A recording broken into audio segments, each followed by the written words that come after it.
Americans on SI. My name is Justice Sando, and now take into consideration, now that everything is settled for what the national championship was, Florida just beat Houston to win the national championship.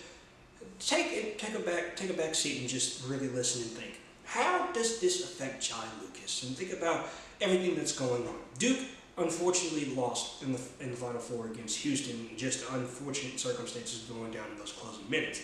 Now, if you really think about it, Duke probably would have beat Florida with ease. 15 points-ish around that area. But coming from Duke, the amount of pressure and the chip that's on his shoulder to prove a point that it wasn't just him.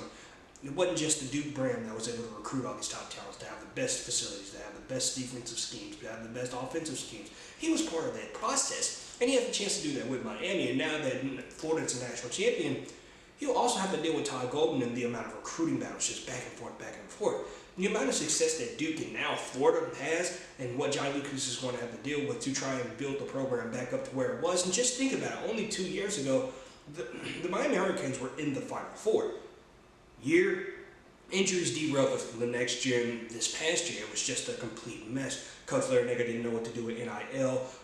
The players just did not seem to want to play, and they just got the wrong players out of the transfer portal, and 9 times out of 10 it's going to be hit or miss with the transfer portal. But John Lucas has an immense eye for talent, and he's been able to pick and choose from different places. Trey Donaldson from Michigan, Indiana, they got Malik Renew, and then now recently with TCU, they just got Ernest Uday. Think about what Lucas is trying to build for this program and what he can build for this program. It's not going to be easy. Nobody says it's going to be easy, but for what he's going to be able to do for the Miami Hurricanes program, it all amounts to how much can he handle the pressure and the buildup of, can I do this? Can he do this? Can he do this? Can he do that?